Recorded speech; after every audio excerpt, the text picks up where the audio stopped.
This is not just another WNBA update.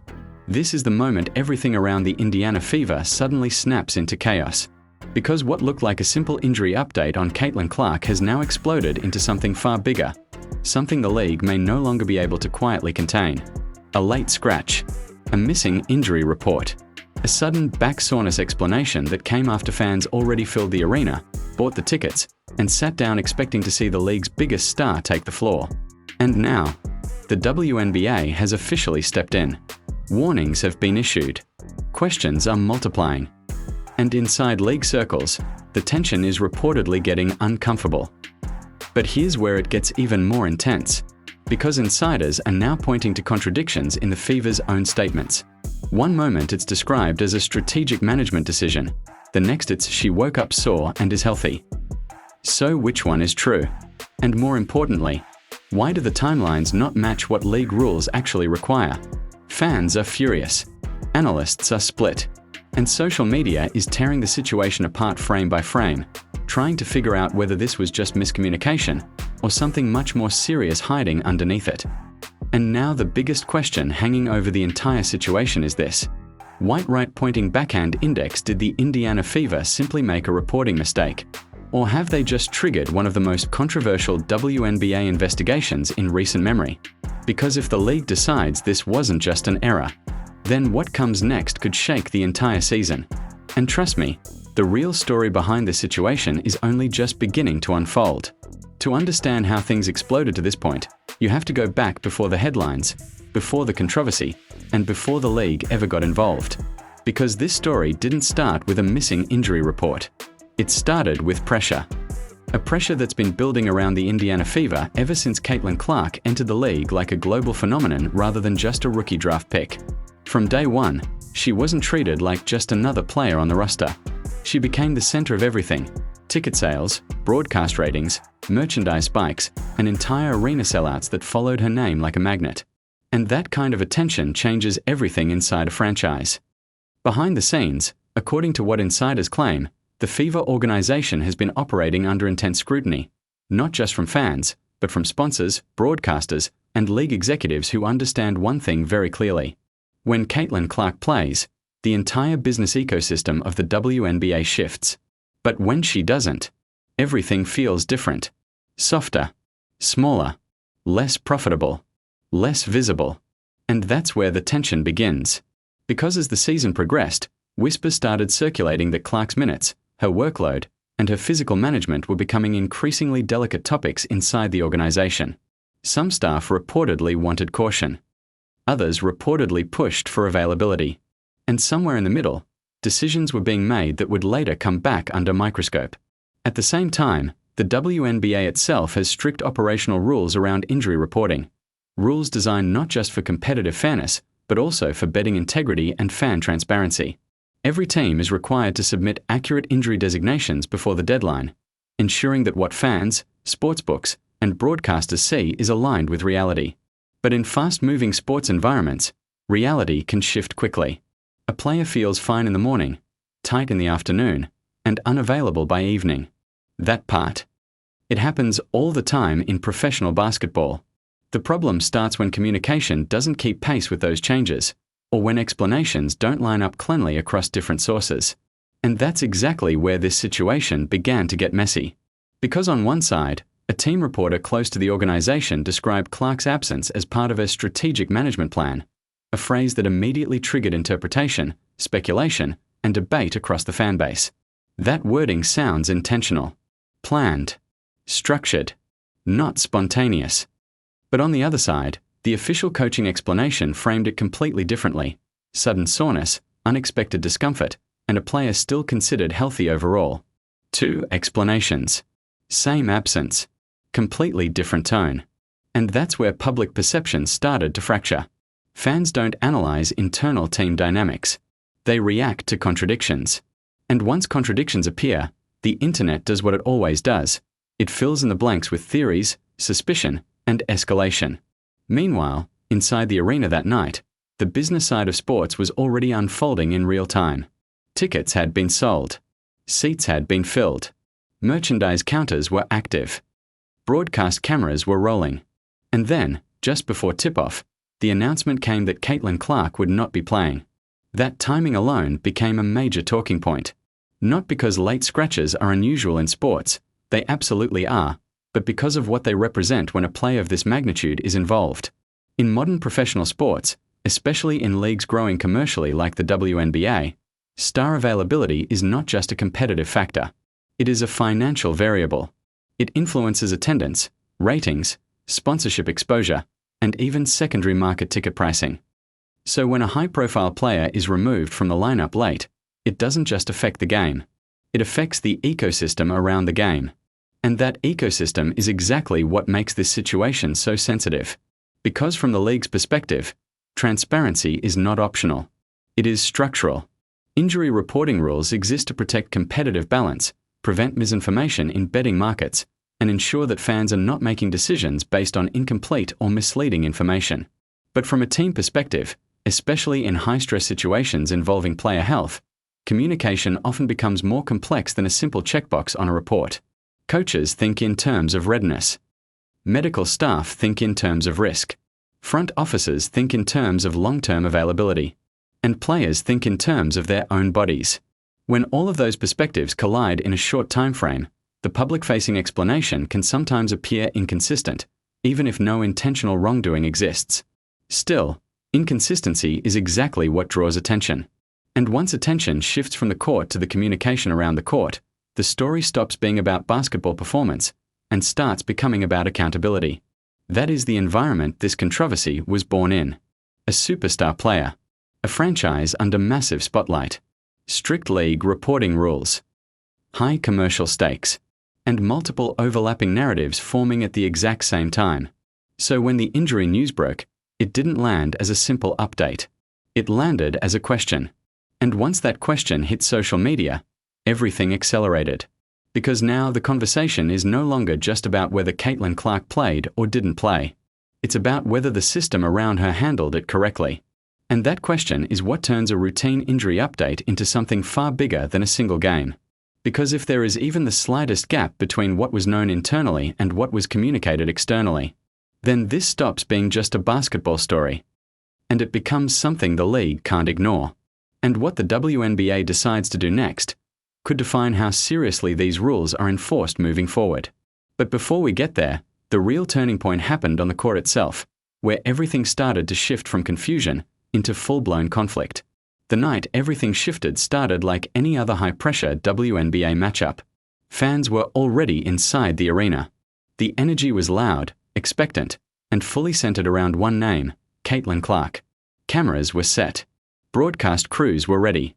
Social media was already warming up clips before tip-off even happened. But something felt off. Not to everyone in the building, not at first. But to the people watching closely, the timing of updates started raising eyebrows in real time. Warm-ups continued as normal. Coaches spoke to staff. Players moved through routines. And yet behind the scenes, decisions were apparently being finalized that would completely change the tone of the night. Then it happened. The announcement dropped. Caitlin Clark would not be playing. Not during a standard pre-game injury report window that fans could process ahead of time, but late enough that most of the arena was already in place, tickets scanned, concessions purchased, and expectations fully locked in. And that timing instantly became the center of the storm. Because in modern sports, timing is not just logistics, it is perception. Within minutes, reactions started flooding in. Confusion from fans inside the arena. Frustration from those watching online. And immediate speculation from commentators who were trying to piece together why a player of this magnitude would be ruled out so suddenly without a clean, consistent explanation circulating beforehand. Then came the first major contradiction. A team-affiliated reporter described the absence as part of a strategic management plan. That phrase spread fast, because it didn't sound like an injury update. It sounded like a decision framework, something planned, structured, and potentially predetermined. And that immediately raised a critical question. If this was strategic, then when was it decided? Before the game? Hours before tip-off? Days in advance? Because if it was planned, then why wasn't it clearly reflected in the official injury reporting timeline?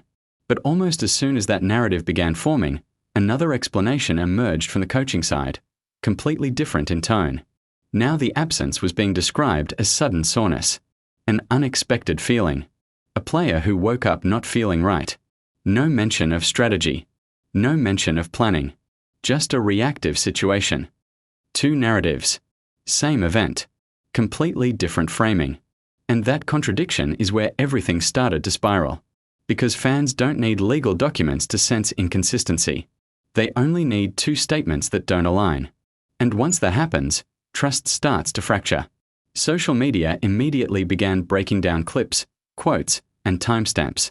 Screenshots of the reporter's wording were placed next to press conference quotes. Fans started asking why the language didn't match. Analysts began debating whether this was simply miscommunication or something more serious. But the real turning point came when attention shifted from messaging to timing.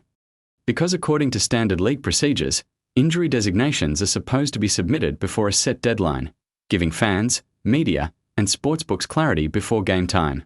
In this case, critics pointed out that no formal designation had been clearly communicated within that expected window. And then the late scratch happened. That sequence, silence, anticipation, sudden absence, is what fueled the most intense speculation. Inside the arena, the emotional reaction was immediate. Fans who came specifically to see Clark were now processing disappointment in real time. Some were confused. Some were frustrated. Others simply started recording and posting reactions instantly. And online, the situation escalated even faster. Clips of empty benches, screenshots of contradictory statements, threads breaking down rule interpretations. Everyone was trying to become an instant investigator. Then came another layer, the press conference.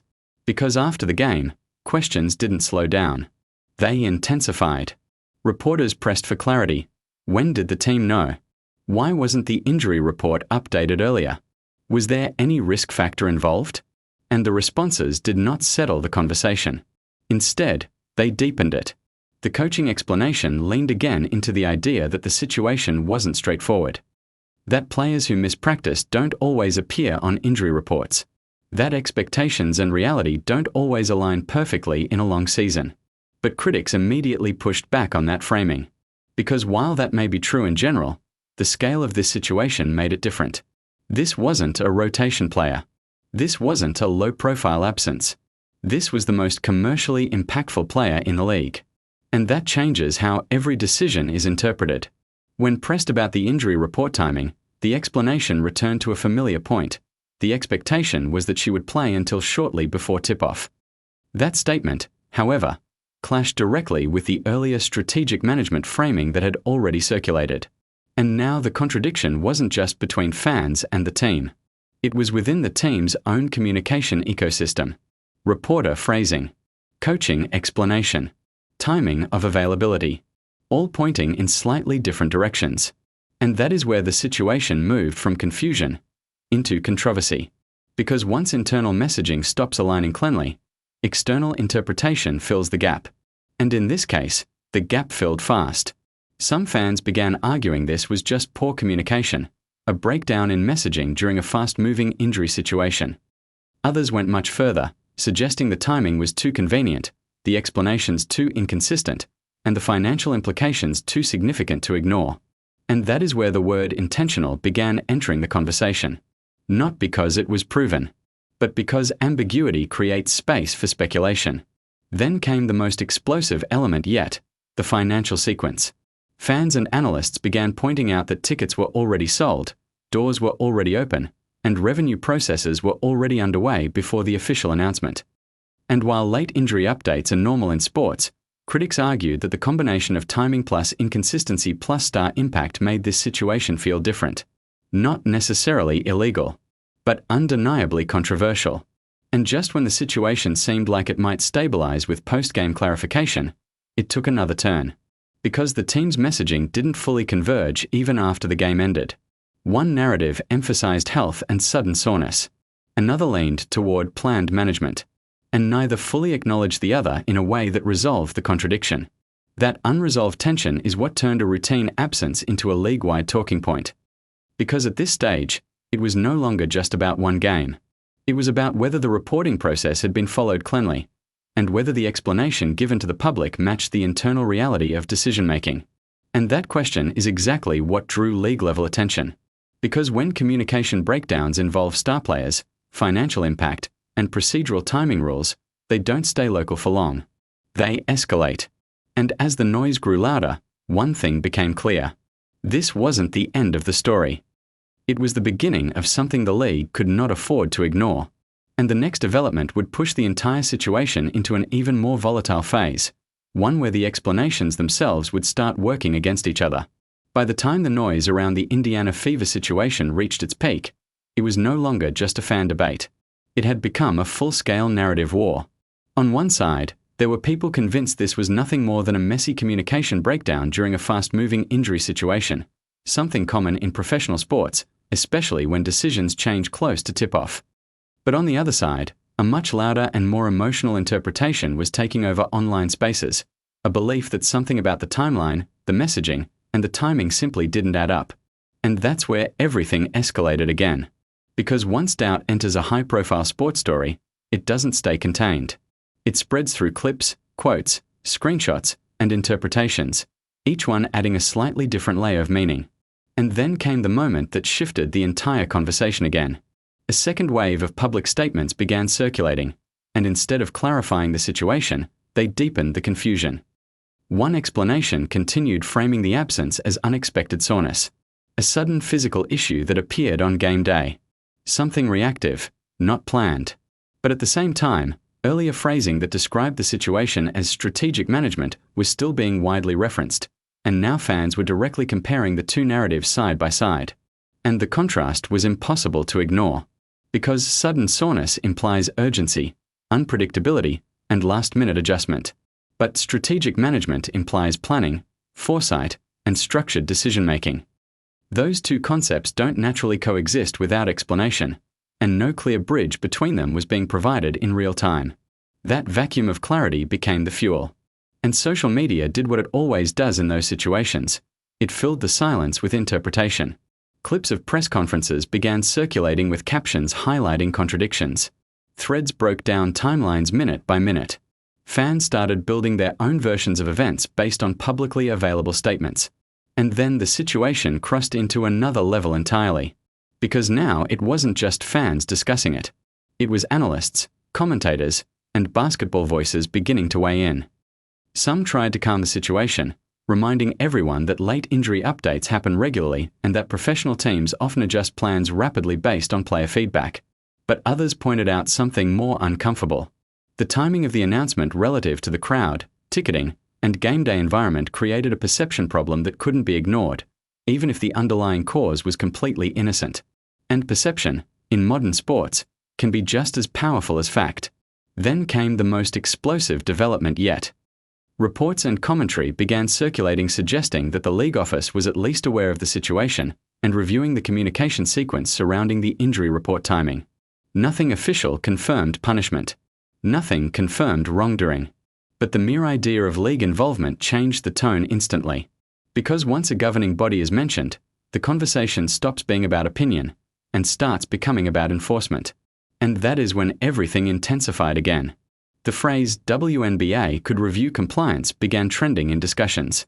Analysts started referencing injury reporting rules. Fans began quoting deadlines and CBA-style language as if building courtroom arguments in real time. And the narrative shifted from emotional reaction to procedural investigation. At the center of it all remained the same core contradiction. Two competing explanations for the same absence. One suggesting a structured approach to player management. The other suggesting a spontaneous physical issue. And the gap between those two explanations had still not been formally reconciled in a way that satisfied public curiosity. Then came another twist that made things even more complicated. Following the controversial game, the team's injury reporting behavior appeared to shift in a noticeable way. For the next matchup, Caitlin Clark's status was listed earlier, more clearly, and with more alignment to expected league timelines. That immediate change became its own talking point. Because in high-level sports analysis, behavioral shifts after scrutiny are often interpreted as meaningful, not necessarily as proof of wrongdoing, but as evidence that attention influences process. And that observation added another layer to the ongoing debate. Was the original issue simply a procedural inconsistency that got corrected once highlighted? Or was it something the organization realized needed immediate adjustment after external pressure? Neither answer could be proven from public information alone. But that didn't stop speculation from growing. Meanwhile, inside fan communities, divisions were becoming sharper. One group argued that this was being blown out of proportion, that injuries are unpredictable, that last-minute decisions are normal, and that reading deeper intent into routine sports operations was unnecessary. Another group insisted the timing and messaging pattern couldn't be dismissed so easily, especially given the financial and competitive implications tied to a player of Clark's magnitude. And as both sides dug in, the story stopped being about one absence. It became about trust. Trust in reporting systems. Trust in communication consistency.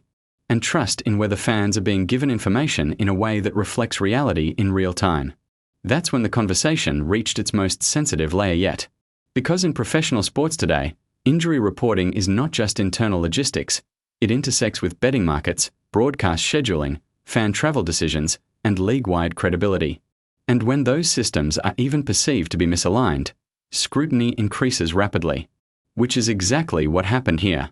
Even without any official disciplinary announcement, the intensity of the conversation itself created pressure. Pressure on the franchise to clarify. Pressure on the league to review. And pressure on analysts to keep dissecting every statement, every timestamp, and every word choice. And through all of it, one thing remained unresolved. Why did the explanations never fully align in real time? Because until that question is answered clearly, the controversy doesn't fade, it evolves. And in this case, it was already evolving into something bigger than a single game or a single decision. It was turning into a broader debate about transparency, communication standards, and accountability in a rapidly growing league under unprecedented attention. And just when it seemed like the situation might settle into background noise, a final layer emerged that nobody expected, one that reframed the entire discussion once again and pushed it into its most unpredictable phase yet. By the time the situation reached this stage, it was no longer just a sports discussion. It had turned into a full-blown public debate, one that split fans, analysts, and even casual viewers into completely opposing camps. And what made it even more intense was how fast it spread. Clips from the press conference started circulating everywhere, each one framed with a different interpretation depending on who was posting it. One version emphasized sudden soreness. Another highlighted strategic management. Another focused entirely on the timing of the announcement and the crowd already inside the arena. Same footage. Completely different narratives. And that's when the internet did what it always does best. It divided.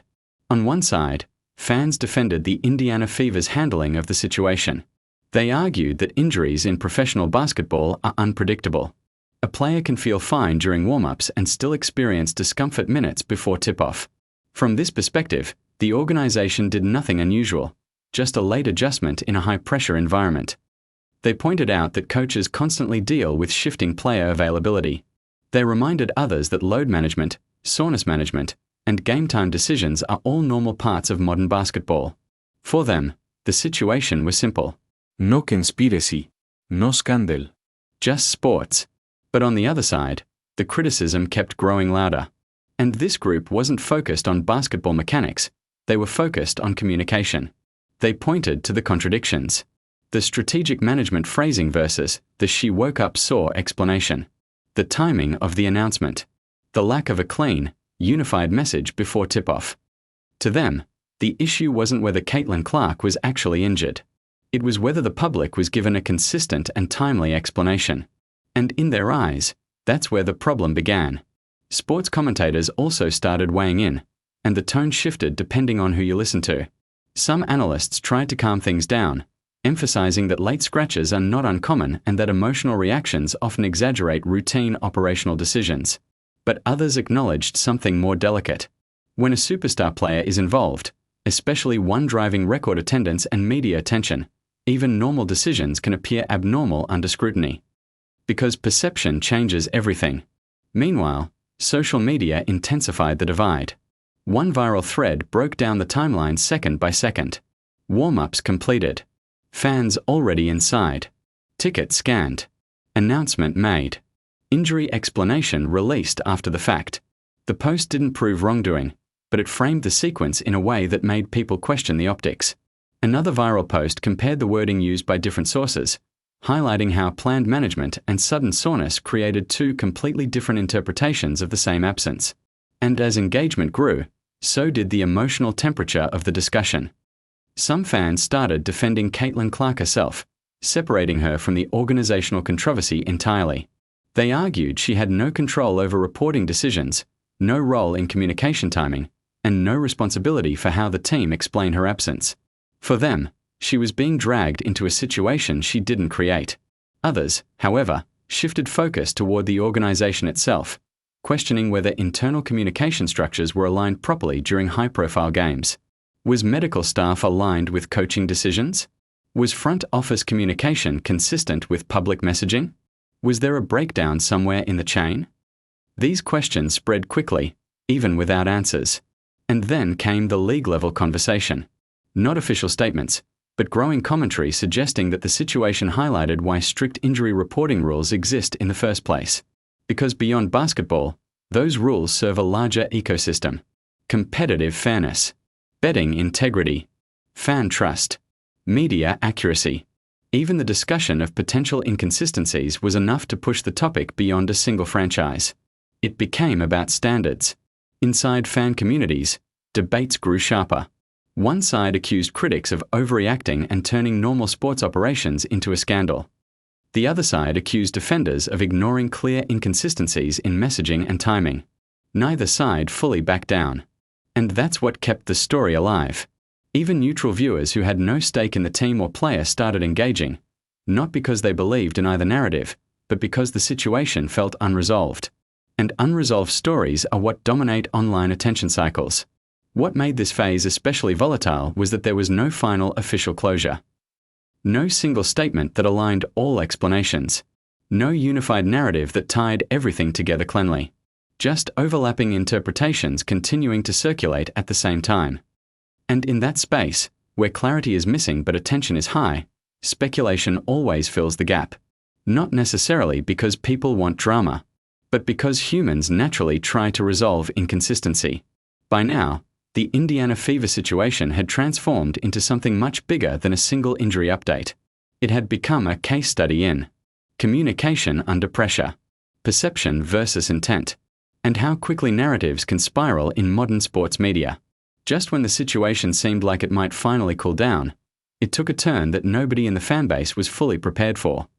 Because a new layer of the timeline began circulating, not as an official announcement, but as a developing point of discussion across analysts and online communities closely tracking every detail of the situation. And this new layer didn't add clarity.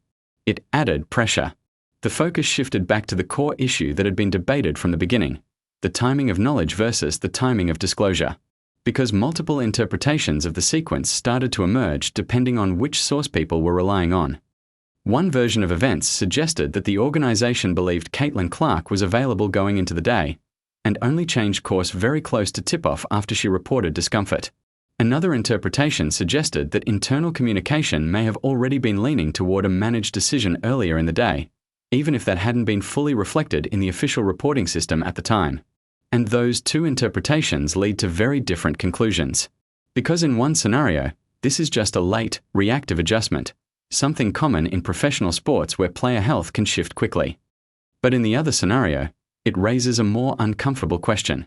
How early did internal decision-making actually begin? And how long did it take before that reality was reflected publicly? That gap, the space between internal awareness and external communication, became the center of all speculation. And it's exactly the kind of gap that, in professional leagues, is often reviewed not because of intent, but because of process consistency. At the same time, another detail started gaining attention: the immediate shift in reporting behavior for the following game. Caitlin Clark's status was listed earlier, more clearly, and in alignment with expected reporting timelines. To some observers, that looked like routine correction, an organization tightening its process after a confusing situation. But to others, it looked like something else, a reactive adjustment made only after scrutiny increased. And that's where the debate reignited again. Because if the process was fine, why change it so quickly? But if the process wasn't fine, what exactly triggered the correction? Social media reignited instantly. One side called it proof of nothing more than growing pains in a high-pressure season. The other side called it the clearest sign yet that something about the original communication cycle wasn't fully aligned. And neither side had access to the internal decision logs that could definitively settle the argument. Meanwhile, analysts began focusing less on emotion and more on structure. They pointed out that professional sports organizations operate through layered communication systems: medical staff, coaching staff, performance teams, and front office coordination. And when those layers don't sync perfectly in real time, public messaging can appear inconsistent even without any wrongdoing. But they also acknowledged something important. When inconsistency appears in a high-visibility situation, perception becomes reality in the public space. And that perception was now fully established. Because regardless of intent, the narrative had already formed.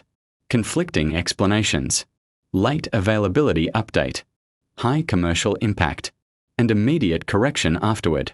Even without formal league action, the discussion itself had already created consequences. Trust had become the central issue, not just trust in one team, but trust in how information flows in high-profile games involving star players. And that is where the situation now sits. Not resolved, not officially punished, not fully clarified in a way that closes every gap, but instead suspended in tension. Because every explanation still leaves one question hanging in the air. Was this simply a fast-moving injury situation handled imperfectly in real time? Or was it a breakdown in communication timing that the league will eventually feel compelled to review more closely? And until that question is answered with complete clarity, this story isn't ending. It's just waiting for the next development to push it forward again. And what happens next, whether it's clarification breakdown, or something entirely unexpected, could completely reshape how this entire situation is ultimately remembered. But for now, the league is watching. The fans are divided. And the story is still wide open. So now the situation sits right on the edge. No final verdict. No official punishment. No clean explanation that fully settles every contradiction people are debating online. Just a trail of statements, timing questions, and reactions that refuse to die down. And that's exactly why this story isn't going away anytime soon. Because whether you see this as a simple late injury update, or something more complicated involving communication breakdowns and high-pressure decision-making, one thing is undeniable. People are paying attention now. And in modern sports, attention changes everything. It shapes how fans interpret decisions. It shapes how media frames future updates. And it shapes how every single move from this point forward will be analyzed in real time. Now the real question becomes, do you believe this was just a routine last-minute injury situation that got blown out of proportion because of timing and star power? Or do you think there's still something about the communication timeline that hasn't been fully explained yet? Because both sides are making arguments that sound convincing depending on how you look at the sequence. And that's what makes this debate so intense.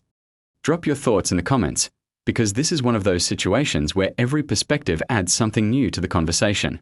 Do you think the Fever handled this correctly under pressure? Or do you think the league should take a closer look at how the reporting process was followed? And be honest, does the timing alone make you question anything, or do you think people are reading too much into it? And listen carefully, because this story is still developing. There are still unanswered questions around the timeline, the communication flow, and how quickly internal decisions translate into public reporting. If anything new comes out, clarification, league commentary, or another unexpected twist, it's going to change how this entire situation is viewed again. And you already know how fast things move when a story like this starts gaining momentum. So if you want the next update as soon as it drops, make sure you're subscribed, because the next development could completely shift the direction of everything we just broke down today. And trust me, this is one of those situations where the next detail might matter more than everything that came before it.